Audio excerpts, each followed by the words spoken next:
मित्रों नमस्कार, मैं हूं अभिषेक चौहान। स्वागत है आपका ADRGS एकेडमी पर। आज का टॉपिक है कंप्यूटर ज्ञान और इसके अंतर्गत हम पढ़ेंगे, अर्थात जो हमारा सब टॉपिक है वो है कंप्यूटर बेसिक ज्ञान, अर्थात कंप्यूटर का बेसिक नॉलेज हम आज ग्रहण करेंगे। इसके अंतर्गत हम समझेंगे कंप्यूटर क्या है, कंप्यूटर को डिफाइन करेंगे, साथ ही कंप्यूटर के अंग क्या हैं, किनसे मिलकर कंप्यूटर बना होता है, जैसे हार्डवेयर, सॉफ्टवेयर, डेटा। ठीक है, इनके विषय में जानेंगे। तो आइए शुरू करते हैं आज की क्लास। कंप्यूटर, ठीक है, कंप्यूटर को सबसे पहले ये जानना जरूरी है कंप्यूटर के विषय में कि वास्तव में इसको परिभाषित कैसे करते हैं। तो आइए देखते हैं। एक स्वचालित इलेक्ट्रॉनिक मशीन है, ठीक है। कंप्यूटर को आप जानते हैं, आजकल ये किसी से छिपा नहीं है। क्या है ये? ऑटोमेटेड इलेक्ट्रॉनिक मशीन है जो डेटा और निर्देशों को, ठीक है, किसको? डेटा और निर्देशों, इंस्ट्रक्शन को इनपुट के रूप में ग्रहण करता है। अर्थात आप कुछ उसमें डेटा डालते हैं, इनपुट देते हैं, निर्देश देते हैं कुछ ना कुछ कंप्यूटर को। कैसे देते हैं? कीबोर्ड की सहायता से देते हैं आप, माउस की सहायता से देते हैं आप, और स्पीच के माध्यम से भी आप इसे प्रोवाइड कराते हैं, ठीक है। तो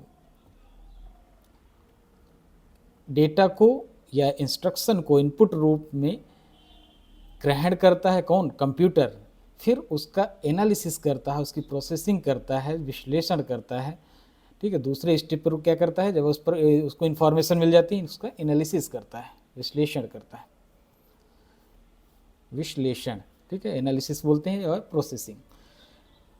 अब ये सब करने के बाद वो क्या करता है? आवश्यक जो भी परिणाम, जो भी आपने उससे एक्सपेक्ट कर रखा है, उसी तरह के इंस्ट्रक्शन दिए हैं, उसी तरह की प्रोसेसिंग हुई है, सारा गाइडिंग फैक्टर्स उसमें इनबिल्ट है। आप देखेंगे आगे सॉफ्टवेयर के द्वारा और हार्डवेयर के द्वारा भी आप समझेंगे कि कैसे काम करता है। तो जो कुछ भी आपने उसे बोलने करने के लिए बोला है, ठीक है, उसका विश्लेषण करता है, प्रोसेसिंग करता है, और उसको क्या करता है? परिणाम के रूप में, ठीक है, एक रिजल्ट देता है और निश्चित फॉर्मेट में देता है ताकि आप उसे समझ सकें। आउटपुट के रूप में प्रदर्शित होता है। कहाँ प्रदर्शित होता है? जैसे आप स्क्रीन पर देखते हो, ठीक है, मॉनिटर में देखते हो, स्क्रीन पर देखते हो, आप मोबाइल में डिस्प्ले में देखते हो, ठीक है। तो यहाँ पर वो आपके परिणाम जो आप चाह रहे थे उसको दिखाता है। क्लियर? साथ ही साथ ये जो दो काम हो गए, इनपुट देना, एनालिसिस करना या उसकी प्रोसेसिंग करना, और साथ ही रिजल्ट को आउटपुट के रूप में दिखाना, ये तीन तो उसके बेसिक काम हो गए। साथ ही आप भविष्य के लिए इन चीज़ों को दोबारा प्रयोग कर सकें, उसके लिए उनको स्टोर भी करता है, डेटा को, इंस्ट्रक्शन को और रिजल्ट्स को, ठीक है। आगे चलते हैं। साथ ही इसमें ये देख लेते हैं वास्तव में कंप्यूटर शब्द के लिए कंप्यूटर शब्द ही क्यों इस्तेमाल किया गया, इसकी व्युत्पत्ति का आधार क्या है। तो ये शब्द लिया गया है लैटिन भाषा से, ठीक है। लैटिन भाषा में एक शब्द है कंप्यूटेयर, जिसका तात्पर्य है गणना करना या, ठीक है, क्या है? गणना करना या गिनना, काउंटिंग करना है, ठीक है। तो इसकी जो लिटरल मीनिंग है वो उससे इसकी जो डिफिनीशन बनती है कि ऐसा यंत्र जो गणना कर सके या गिन सके। तो ये बहुत ही संकीर्ण डेफिनीशन है, कंप्यूटर को आप इस डेफिनीशन में समाहित नहीं कर सकते, लेकिन व्युत्पत्ति की दृष्टि से इसे इसी तरह डिफाइन किया जाता है, इसी तरह इसके अर्थ निकाले जाते हैं। क्लियर? लैटिन भाषा आप याद रखिए, कई बार पूछा जाता है कि किस शब्द से लिए गए, तो लैटिन और ग्रीक में कन्फ्यूजन बढ़ता है। ये दोनों अलग भाषाएं हैं। अभी एक बच्चे ने पूछा था कि वो ये भाषाएं अलग हैं या एक ही हैं, तो उसका आंसर है ग्रीक और लैटिन दोनों अलग भाषाएं हैं। ग्रीक अभी भी आपकी प्रवर्तन में है, ग्रीस क्षेत्र में, ग्रीस में, यूनान में इस भाषा की उत्पत्ति होती है, ठीक है। और इस समय भी ग्रीस की और साइप्रस जैसे देशों की ये क्या है? राष्ट्रभाषा है। लेकिन अगर लैटिन की बात करें तो लैटिन पैदा हुई रोमन साम्राज्य के अंतर्गत, और आज वो समाप्त है, लुप्त प्राय है, ठीक। कहीं भी लैटिन भाषा आपको लिटरेचर उसमें मिलता नहीं है। और उसके खंडहर पर, उसके ध्वंसावशेष पर उस भाषा के आपकी जो फ्रेंच है, स्पेनिश है, पुर्तगीज और इटालियन जैसी भाषाएं लैटिन से ही निकली हुई हैं, ठीक। तो आप ये अंतर जरूर याद रखिए, दोनों अलग भाषाएं। हालांकि यहाँ पर मैं अपने सब्जेक्ट से थोड़ा सा हट के मैंने व्याख्या की, लेकिन आपको ये पता होना चाहिए, इसलिए बता दिया, ठीक। आगे चलते हैं। कंप्यूटर सिस्टम के घटक, कंप्यूटर वास्तव में है क्या, ठीक है। कंप्यूटर केवल मॉनिटर नहीं है, केवल सीपीयू नहीं है जैसा आप समझते हैं, इसमें बहुत कुछ मिला होता है। इसलिए इसके घटक को जब हम इसके जितने घटक हैं उन पर जब विचार कर लेंगे, तब आपको कंप्यूटर के विषय में एग्जैक्ट आइडिया लगेगा कि वास्तव में ये सिस्टम है क्या, ठीक है। तो आइए देखते हैं कंप्यूटर सिस्टम के घटक, ठीक। कंप्यूटर के तीन कंपोनेंट हैं। आपसे अगर कंपोनेंट पूछे जाते हैं तो ये कंपोनेंट्स हैं, हार्डवेयर, सॉफ्टवेयर और डेटा, इन तीनों की समग्रता ही आपकी क्या है, कंप्यूटर है। अब एक एक करके हम देखेंगे कि वास्तव में हार्डवेयर क्या है, सॉफ्टवेयर क्या है और डेटा क्या है। हार्डवेयर की बात करते हैं। कंप्यूटर के फिजिकल पार्ट क्या है, फिजिकल पार्ट, अर्थात इन्हें आप देख सकते हैं, दिखाई पड़ते हैं और आप छू सकते हैं। फिजिकल पार्ट है, भौतिक बोला जाता है, ठीक है इन्हें, या मूर्त भी बोल सकते हैं। मूर्त चीज़ों का मतलब ही होता है भौतिक वस्तुएं जिन्हें आप देख सकते हैं, छू सकते हैं। हार्डवेयर के प्रकार, ठीक है, हार्डवेयर कितने प्रकार के पाए जाते हैं, तो एक्सटर्नल और इंटरनल, ठीक है। कुछ हार्डवेयर आपके बाहर, आपको बाहर दिखेंगे सिस्टम में, और कुछ अंदर इनबिल्ट होते हैं, अंदर उनको असेंबल किया जाता है, उन्हें देखेंगे। तो एक एक करके हम आगे बढ़ते हैं, ठीक है। एक्सटर्नल हार्डवेयर, ठीक, सबसे पहले हम देखते हैं एक्सटर्नल हार्डवेयर क्या है। ये बाह्य, ठीक है, जो बाहर स्थित हैं हार्डवेयर, जिन्हें आप छू सकते हैं, देख सकते हैं, उन्हें बोला जाता है एक्सटर्नल हार्डवेयर। और इन्हें पेरिफेरल से भी बोला जाता है, ठीक है, एक शब्द इनके लिए पेरिफेरल से भी यूज होता है। ऐसे हार्डवेयर जो कंप्यूटर के बाहर स्थित हैं, जैसे मैंने आपको बता ही दिया, ठीक है, बाहर स्थित है। साथ ही इन्हें भी दो भागों में बांटा जाता है। एक्सटर्नल हार्डवेयर को आप शॉर्ट में EHW याद रखिए, ठीक, बार बार बोलने से समय बचेगा, अगर EHW हम इस्तेमाल करते हैं। तो यहाँ पर इनपुट एक्सटर्नल हार्डवेयर और आउटपुट एक्सटर्नल हार्डवेयर, जैसा मैंने बताया कि कुछ आपको बाहर दिखाई देते हैं और कुछ आपके क्या होते हैं, सिस्टम के अंदर उनको असेंबल किया जाता है या इनबिल्ट होते हैं। क्लियर। आगे चलें, एक एक करके इनको भी देख लेते हैं कि वास्तव में इनपुट EHW अर्थात एक्सटर्नल हार्डवेयर क्या है और आउटपुट एक्सटर्नल हार्डवेयर क्या है। इनपुट एक्सटर्नल हार्डवेयर की बात करें तो सबसे पहले हम उदाहरण देख लेते हैं, क्योंकि इसमें आपको कंप्यूटर के विषय में बहुत कुछ आता है लेकिन प्रैक्टिकल आता है, ठीक है। आपको डिफ़ाइन करने से पहले मैं इसीलिए इसके कुछ उदाहरण रखूँगा, उसके बाद डिफ़ाइन करता हूँ। तो input hardware, input external hardware में आपका आता है कीबोर्ड, ठीक है, कीबोर्ड भली भांति परिचित हैं आप, माउस से परिचित हैं, टच पैड से आप परिचित हैं, टच स्क्रीन से परिचित हैं। टच पैड यहाँ दोबारा लिख गया, ठीक है। तो टच पैड, टच स्क्रीन, ये लैपटॉप भी टच पैड पे आने लगे हैं। लैपटॉप में टच पैड होता है। टच स्क्रीन अब बात करें तो लैपटॉप भी अब टच स्क्रीन वाले आने लगे हैं। साथ ही मोबाइल में टच स्क्रीन होता ही होता है। जॉयस्टिक होता है, ज़्यादातर गेमिंग में बच्चे यूज़ करते हैं। माइक्रोफोन आप जानते हैं, माइक, ठीक है, माइक्रोफोन आउटपुट मत मानिए, इनपुट है। लाइट पेन हो गया, वेब कैम आपके सिस्टम में मॉनिटर में ऊपर लगा होता है, ठीक है। स्पीच इनपुट, स्पीच इनपुट भी आप जानते हैं, आजकल गूगल में आप देखते हैं माइक बना होता है, आप टच करते हैं, कुछ भी बोलते हैं तो टाइप करता है, अगर आपकी भाषा को समझ सकत तो आप स्पीच इनपुट देते हैं। तो इस तरह आप क्या करते हैं, इनपुट डालते हैं कुछ ना कुछ सिस्टम में। जैसे मैंने बताया कंप्यूटर की डेफिनेशन में ही शुरू में कि कुछ ना कुछ आप इनपुट देंगे, वो चाहे डेटा के रूप में हो, चाहे आपके इंस्ट्रक्शन अर्थात निर्देशों के रूप में हो, अनुदेशों के रूप में हो। क्लियर। उसके बाद ही आगे की प्रक्रिया शुरू होती है। तो इनपुट हार्डवेयर आपको चाहिए जिसके माध्यम से आप अपनी चीज़ों को कंप्यूटर के अंदर डालें। अब क्लियर हो गया होगा कि वास्तव में इनपुट एक्सटर्नल हार्डवेयर क्या है। ये बाहरी है, याद रखिए, एक्सटर्नल, जिन्हें आप देख सकते हैं, बाहर होते हैं। और ऐसी हार्डवेयर डिवाइसेस क्या हैं जो कंप्यूटर में इंफॉर्मेशन डालती हैं। अब क्लियर हो गया आपको कि input hardware, input external hardware की वास्तव में डेफिनेशन क्या है। ऐसी हार्डवेयर डिवाइसेस जो कंप्यूटर में इंफॉर्मेशन डालती हैं, ठीक है। तो इन कंप्यूटर में और इंफॉर्मेशन डालना, यहाँ से आपकी डेफिनेशन पूरी होती है इनपुट एक्सटर्नल हार्डवेयर की। क्लियर। आगे चलते हैं, आउटपुट एक्सटर्नल हार्डवेयर को देख लेते हैं कि वास्तव में कुछ हार्डवेयर ऐसे भी हैं जो एक्सटर्नल हैं, साथ ही साथ वो आउटपुट भी देते हैं। तो यहाँ भी आप उदाहरण पहले देखेंगे और डेफिनीशन मैं इनकी बाद में बताऊंगा, और उसके बाद आप देखेंगे डेफिनीशन की बताने की ज़रूरत नहीं पड़ेगी, ठीक है। मॉनिटर, मॉनिटर को आपने देखा, ये आपका आउटपुट एक्सटर्नल हार्डवेयर है। पहले सारे एग्जांपल देख लेते हैं फिर। प्रिंटर, प्रिंटर भी आपका आउटपुट EHW है। EHW मतलब external hardware. Scanner, speaker, display screen, ठीक है, फिर से आ गया, आपने देखा उधर इनपुट में भी थे और इधर भी दिख रहे हैं। तो डिस्प्ले स्क्रीन टैबलेट में होता है, आपके स्मार्टफोन में होता है, और अब तो बहुत सारी चीज़ों में आता है, जैसे प्रोजेक्टर हो गया, डिजिटल बोर्ड, ये सारे डिस्प्ले ही हैं एक तरह से। इंटरैक्टिव पैनल्स हो गए, ठीक है। हेडफोन आपका क्या है, आउटपुट एक्सटर्नल हार्डवेयर है। आप कंप्यूटर से चीज़ें आ रही है उसे सुन रहे हैं। ईयरफोन भी आप, हेडफोन, ईयरफोन, ठीक है, आप जानते हैं, इनसे भली भांति परिचित हैं, बल्कि हमें लगता है सबसे ज़्यादा आप इन्हीं का इस्तेमाल करते होंगे। क्लियर।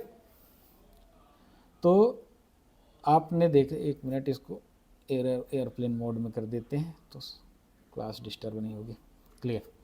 हाँ, तो आउटपुट एक्सटर्नल हार्डवेयर में आपने देख लिया, मॉनिटर, प्रिंटर, स्कैनर, स्पीकर, सारे एग्जांपल आप 2-3 बार पढ़िए, क्योंकि कई बार बहुत कन्फ्यूज़न पैदा हो जाता है। ठीक है, बच्चे छोटी छोटी बात पे कंफ्यूज होकर क्वेश्चन गलत कर देते हैं, आंसर गलत कर देते हैं। ठीक है, तो आइए आगे देखते हैं। हाँ, यहाँ डेफिनेशन आपको क्लियर हो गई, लेकिन मैं बता भी देता हूँ। ऐसी हार्डवेयर डिवाइसेस जो कंप्यूटर से, वहाँ क्या था, कंप्यूटर में इंफॉर्मेशन डालते हैं आप, यहाँ कंप्यूटर से इंफॉर्मेशन प्राप्त करते हैं आप कंप्यूटर से अब इंफॉर्मेशन ले रहे हैं, जो कुछ भी आपने इनपुट दिया था अब आउटपुट के सामने है आपके पास। ठीक है, आपने मूवी चलाने के लिए जो भी इनपुट दिया, जैसे आपने माउस के उससे फोल्डर आपने सेलेक्ट किया, फोल्डर के अंदर जाकर आपने मूवी सेलेक्ट की, उसके बाद मूवी आपकी स्क्रीन पर चलने लगती, तो क्या हो गया, ये आउटपुट हो गया आपका, डिस्प्ले प्राप्त कर लिया आपने, आउटपुट वाली इंफॉर्मेशन आपके सामने आ गई। क्लियर। तो ये हो गए आपके एक्सटर्नल हार्डवेयर, जिन्हें पेरिफेरल्स बोलते हैं, और ये 2 तरह के होते हैं, जैसे मैंने बताया, इनपुट EHW और आउटपुट EHW। दोनों के मैंने उदाहरण बता दिए आपको। कभी भी आपसे जब हार्डवेयर पूछे तो सारे, केवल हार्डवेयर में आप ये सारी चीज़ें हैं, एक्सटर्नल और इंटरनल।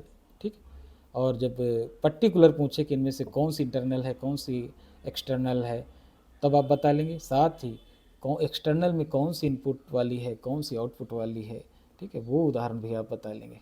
ठीक है, अब इंटरनल हार्डवेयर भी देख लेते हैं।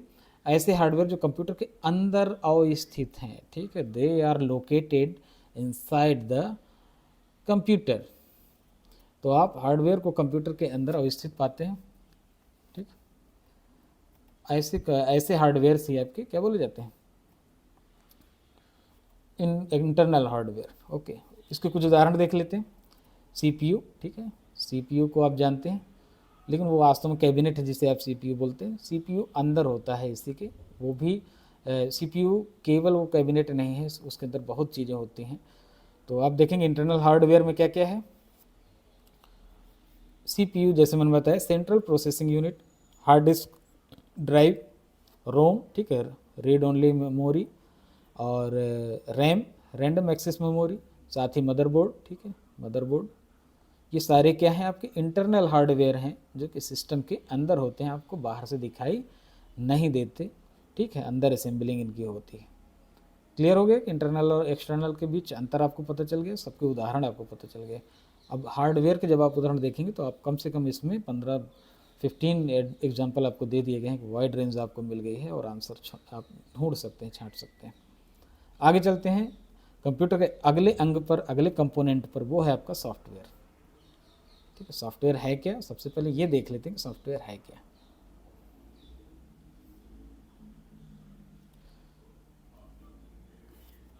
इंस्ट्रक्शन, अभी चर्चा की गई है इसके विषय में।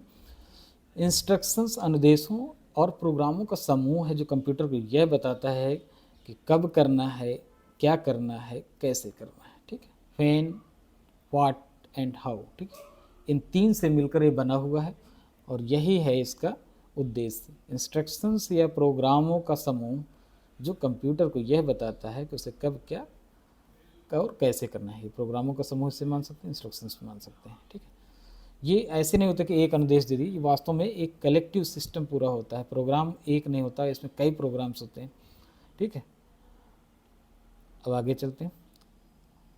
कुल मिलाकर बात यह है कि हार्डवेयर अपने समस्त कार्य सॉफ्टवेयर के इंस्ट्रक्शन के आधार पर ही करता है। यहाँ बात हुई थी ना, कब, क्या, कैसे करना है, ये कंप्यूटर कैसे जानेगा, ये सॉफ्टवेयर बताएगा। और सॉफ्टवेयर अपने समस्त कार्य किससे करवाता है, हार्डवेयर से करवाता है। ठीक है, उसको इंस्ट्रक्शन सॉफ्टवेयर से मिलते हैं, और हार्डवेयर आपका एक्टिवेट हो जाता है, उस तरह के काम शुरू कर देता है करना जो आप उससे अपेक्षा कर रहे हैं, जो वो करवाना चाहता है। अर्थात हार्डवेयर अपने समस्त कार्य सॉफ्टवेयर के इंस्ट्रक्शंस के आधार पर ही करता है। वास्तव में सॉफ्टवेयर है क्या, अमूर्त। अभी जैसे हार्डवेयर में क्या था, वो भौतिक चीज़ें थी जिन्हें आप देख सकते थे, छू सकते थे। ये क्या आपकी अमूर्त है, आप अर्थात क्या है, अभौतिक तत्व है, आप इसे न देख सकते न छू सकते हैं। यहाँ भी आपको अध्यात्मवाद के दर्शन होते हैं। ठीक है, आप इन्हें न छू सकते हैं न देख सकते हैं, ये आत्मा जैसा होता है। ठीक है, अगर हार्डवेयर आपकी बॉडी है तो सॉफ्टवेयर उसकी आत्मा है। हमेशा आप इस तरह इसको ध्यान दें तो समझ में आ जाएगा। अब इसके प्रकार भी देख लेते हैं, सॉफ्टवेयर कितने प्रकार के होते हैं। एप्लीकेशन सॉफ्टवेयर और सिस्टम सॉफ्टवेयर, दो भागों में इनको बांटा गया, एप्लीकेशन सॉफ्टवेयर और सिस्टम सॉफ्टवेयर। देखते हैं इनके अंतर्गत क्या है एक एक चीज़ करके। एप्लीकेशन सॉफ्टवेयर की बात करें तो ऐसे कंप्यूटर प्रोग्राम, ठीक है, जैसे मैंने बताया सॉफ्टवेयर क्या है, प्रोग्रामों का समूह है। तो ऐसे कंप्यूटर प्रोग्राम जो यूजर को टूल्स प्रोवाइड करते हैं जिसकी सहायता से वो किसी स्पेसिफिक टास्क को कर सकता है। क्लियर, क्या करता है, यूजर्स अर्थात हम और आप कुछ ऐसे टूल्स पाते हैं जिनकी सहायता से कोई पर्टिकुलर काम अगर हमें करना है तो कर लेते हैं। जैसे आपको ट्रांसलेशन करना है तो आपने आप उसमें जाते हैं प्ले स्टोर में और कोई ना कोई ऐप डाउनलोड कर लेते हैं जो ट्रांसलेशन से जुड़ा हुआ है, आपके काम का है, आपकी भाषा को ट्रांसलेट कर रहा है, दूसरी भाषा को आपकी भाषा में ट्रांसलेट कर रहा है, ठीक है। तो आप अपने हिसाब का टूल देख लिए, ये टूल क्या है, ऐप है, ठीक है। एप्लीकेशन सॉफ्टवेयर का मतलब क्या हुआ, ऐप, जो आप रोज़मर्रा में आजकल सबसे ज़्यादा वर्ड यूज़ करते हैं कंप्यूटर उसमें मोबाइल में, वो क्या है, ऐप की बात करते हैं। तो एप्लीकेशन सॉफ्टवेयर वही है जो आप कर रहे हैं। इसके अलावा बड़े लेवल पर आप देखेंगे तो word processing, spreadsheet, presentation, power presentation आप करते हैं, कुछ न कुछ बनाते हैं, स्प्रेडशीट हो गया, वर्ड प्रोसेसिंग बहुत सारी चीज़ें हो गई, अकाउंटिंग में हो गया, आप टैली वाली चीज़ों से परिचित हैं, ठीक है। ये सारे क्या हैं, आपके एप्लीकेशन सॉफ्टवेयर हैं, ठीक है। इनसे आप अपने काम की चीज़ें जिनसे करते हैं वो सारे क्या हैं, आपके उपयोग की चीज़ें हैं, वो क्या है, एप्लीकेशन सॉफ्टवेयर। लेकिन एक और सॉफ्टवेयर है, जैसा मैंने बताया सिस्टम सॉफ्टवेयर, दूसरा आपका है सिस्टम सॉफ्टवेयर। इस पर देख लेते हैं क्या चीज़ें। इन्हें कंप्यूटर के हार्डवेयर और एप्लीकेशन सॉफ्टवेयर को रन कराने के उद्देश्य से डिज़ाइन किया गया। जैसे मैंने बताया कि आपने इंस्ट्रक्शन दिया और कंप्यूटर उसी हिसाब से काम करने लगता है, वही सब दे के करके रिजल्ट देता है। तो ये होता कैसे है वो आप यहाँ समझेंगे। वो सारा काम करता है आपका सिस्टम सॉफ्टवेयर, ठीक है। कौन करता है, सिस्टम सॉफ्टवेयर। ये कंप्यूटर के हार्डवेयर और एप्लीकेशन सॉफ्टवेयर जो मैंने आपको पहले बताया उनको रन कराने के उद्देश्य से डिज़ाइन किए जाते हैं, ठीक है। आपने एप्लीकेशन सॉफ्टवेयर तो बना दिए, लेकिन वो किस तरह काम करेंगे कंप्यूटर के अंदर वो क्लियर होता है आपका सिस्टम सॉफ्टवेयर के द्वारा। हार्डवेयर आपकी भाषा कैसे समझे, जो आपने बोला कि प्रिंट आउट दे दे तो वो कैसे समझेगा, तो ये सारे कार्य करवाता है सिस्टम सॉफ्टवेयर एप्लीकेशन सॉफ्टवेयर से हार्डवेयर को एक्टिवेट करके, ठीक है। ये तीन तरह के होते हैं। ऑपरेटिंग सिस्टम, एक लेक्चर पिछला हो चुका है, आप वहाँ मेरे लेक्चर्स में जाके देख सकते हैं, उसका लिंक भी मैं प्रोवाइड करा दूंगा। ऑपरेटिंग सिस्टम, ठीक है, ऑपरेटिंग सिस्टम जैसे विंडोज़ का आता है, वो विंडोज़ है आपका ऑपरेटिंग सिस्टम माइक्रोसॉफ्ट का, मैक है आपका एप्पल का, और लिनक्स हो गया आपका, ठीक है, जो ओपन सोर्स सॉफ्टवेयर है। तो ये सारे आपके ऑपरेटिंग सिस्टम हो गए। ये शुरू हो जाते हैं, इनका काम कब शुरू हो जाता है, जैसे ही आप सिस्टम को ऑन करते हैं तो सिस्टम की बूटिंग होती है, वहीं से इनका काम शुरू है, ठीक है। डिवाइस ड्राइवर, देखने में ऐसा लगता है जैसे कि हार्डवेयर है ना, लेकिन वास्तव में डिवाइस ड्राइवर क्या है, सॉफ्टवेयर हैं, अर्थात आप इन्हें छू नहीं सकते, आप इनको देख नहीं सकते। तो डिवाइस ड्राइवर क्या है, सॉफ्टवेयर। जैसे आपको सपोज कि आप प्रिंटर कनेक्ट करते हैं तो उसका कोई ना कोई ड्राइवर सॉफ्टवेयर जो उसे चलाएगा वो आपको इंस्टॉल करना होता है, ठीक है। आप कुछ भी ऐसा हार्डवेयर डिवाइस कनेक्ट करते हैं बाहर से तो उसका ड्राइवर होता है, ठीक है, इंस्टॉल करना पड़ता है। आप बार बार सुनते होंगे कि यार इसका ये ड्राइवर इंस्टॉल करना है, उसका ड्राइवर इंस्टॉल करना है। तो ये ड्राइवर क्या है, यही चलाएगा उस सिस्टम को। अगर ये ड्राइवर क्या है, सॉफ्टवेयर है, जो इंस्ट्रक्शन आप देंगे, ठीक है, कि प्रिंट आउट निकालना है तो प्रिंटर को एक्टिवेट करने वाला सॉफ्टवेयर यही है, ठीक है। इसके बाद प्रिंटर गुलामों की भांति आपके काम करने लगता है। तो डिवाइस ड्राइवर हो गए आपके, ठीक। और यूटिलिटी सॉफ्टवेयर, यूटिलिटी सॉफ्टवेयर से आप भली बात परिचित हैं, बस यहाँ आप से पूछा जाएगा तो हो सकता है आपको बताने में दिक्कत। यूटिलिटी सॉफ्टवेयर आप बहुत इस शब्द का इस्तेमाल करते हैं, जैसे एंटीवायरस हो गया, ठीक है। एंटीवायरस जैसे सॉफ्टवेयर आपके क्या है, यूटिलिटी सॉफ्टवेयर है। क्लियर, या विंडो 10 डालते हैं वो, ये तो हाँ ऑपरेटिंग सिस्टम हो जाएगा। यूटिलिटी सॉफ्टवेयर में आप याद रखिए क्या हो गया, एंटीवायरस सबसे अच्छा उदाहरण है, इसको याद रखिए, ठीक है। आगे चलते हैं, डेटा को देख लेते हैं। तो ये हो गया आपके सिस्टम सॉफ्टवेयर जो कंप्यूटर के हार्डवेयर और एप्लीकेशन सॉफ्टवेयर को रन कराने के लिए बने होते हैं, ठीक। डिवाइस ड्राइवर के आपको कुछ उदाहरण बताने हो, अगर कुछ इसके उदाहरण पूछे जाएं तो आप बता सकते हैं इनमें, जैसे रोम ड्राइवर हो गया, ठीक है, रोम होता है रीड ओनली मेमोरी, ठीक है। इसको कैसे इसके लिए ड्राइवर आता है, मदरबोर्ड का ड्राइवर आता है, यूएसबी का ड्राइवर आता है, डिस्प्ले के लिए ड्राइवर होते हैं, प्रिंटर के लिए तो मैंने बता ही दिया है आपसे, ठीक है। साउंड कार्ड आप डालते हैं, ठीक है, ग्राफिक कार्ड डालते हैं, ये सारा क्या है आपका डिवाइस ड्राइवर ही है, ठीक है। यूटिलिटी सॉफ्टवेयर मैंने बताया, सबसे अच्छा उदाहरण आपका क्या है, एंटीवायरस, ठीक है। एंटीवायरस आपके क्या है, यूटिलिटी सॉफ्टवेयर है। और बैकअप सॉफ्टवेयर हो गया, मेमोरी टेस्टर हो गया, स्क्रीन सेवर हो गया, ये भी आपके यूटिलिटी सॉफ्टवेयर है। क्लियर। आगे चलते हैं, अब डेटा देख लेते हैं, तीसरा और महत्वपूर्ण अंग है कंप्यूटर का,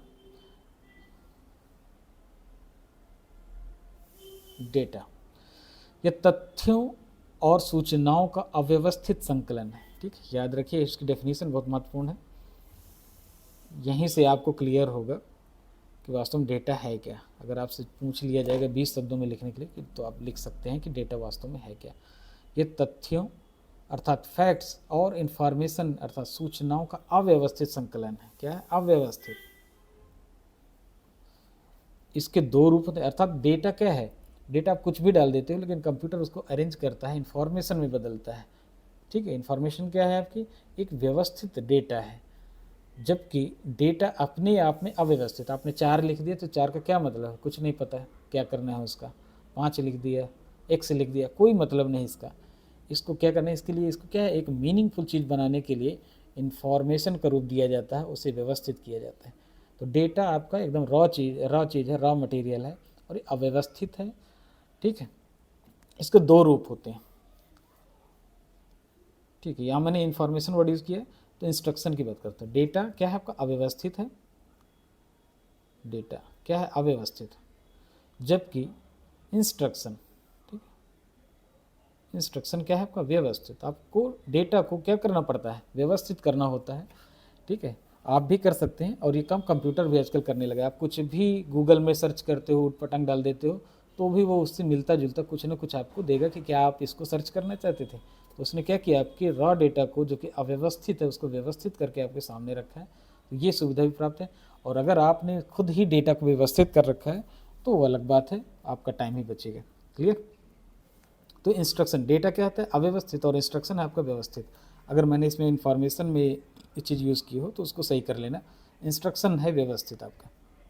क्लियर। आगे चलते हैं, संख्यात्मक डेटा। हाँ, मैंने बताया कि 2 तरह के होते हैं, एक होता है आपका न्यूमेरिकल, संख्या होती है इसमें 0 से 9 तक, और दूसरे होते हैं चिन्हात्मक, अल्फ़ा न्यूमेरिक। इसमें आपके नंबर्स भी हो सकते हैं, अल्फ़ाबेट्स भी हो सकते हैं और सिंबल्स भी हो सकते हैं। क्या क्या हो सकता है इसमें, नंबर्स, अल्फ़ाबेट्स और सिंबल्स, ठीक। आप देखते हैं कि @ लगाते हैं, हैश लगाते हैं, स्टार लगाते हैं, ये सारे आपके सिंबल हैं। अल्फ़ाबेट आपको पता ही है, ABCD, और नंबर्स आपके हो गए 0 से 9 तक। कंप्यूटर में आपने देखा होगा कि नंबर्स कहाँ तक होते हैं, 0 से 9 तक, ठीक है। 2 जगह कंप्यूटर में नंबर्स लिखे होते हैं, एक आपके टॉप पर फंक्शन कीज़ के नीचे, और दूसरा आपका राइट साइड कीबोर्ड में, ठीक है। कीबोर्ड में ही नंबर ये सब होता है। क्लियर। तो न्यूमेरिकल्स तो गए, संख्यात्मक पता ही है, और ये अल्फ़ा न्यूमेरिकल्स भी आप जान चुके हैं। अब देखते हैं आगे, इनको एक एक करके डिफाइन करते हैं, संख्यात्मक या न्यूमेरिकल डेटा, ठीक। इस तरह के डेटा पर हम अंक गणितीय क्रियाएं कर सकते हैं, ठीक है। अर्थमेटिकल ऑपरेशन हम इनमें कर सकते हैं, जोड़ कर सकते हैं, घटा सकते हैं, गुणा कर सकते हैं, ठीक है। जो भी आपकी अर्थमेटिकल प्रोसेस हैं वो सारी इसमें की जा सकती हैं।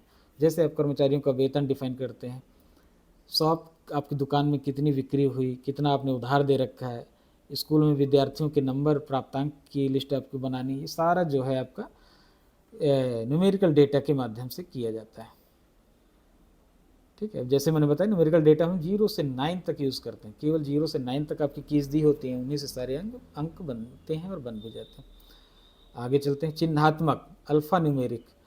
इसमें हम अंक गणितीय क्रियाएं नहीं कर सकते, परंतु तुलना की जा सकती है, ठीक है। यहाँ पर मैथमेटिकल ऑपरेशन नहीं होते, क्योंकि ये क्या होता है, कलेक्टिव होते हैं। कहीं पर नंबर से लिखा है तो कहीं पर सिंबल से मेंशन है, कहीं पर अल्फ़ाबेट आपने देख लिए, तो आप इनमें मैथमेटिकल ऑपरेशन तो नहीं कर सकते, लेकिन तुलना के लिए बड़े महत्वपूर्ण होता है, आप कंपैरिजन करते हैं, ठीक है।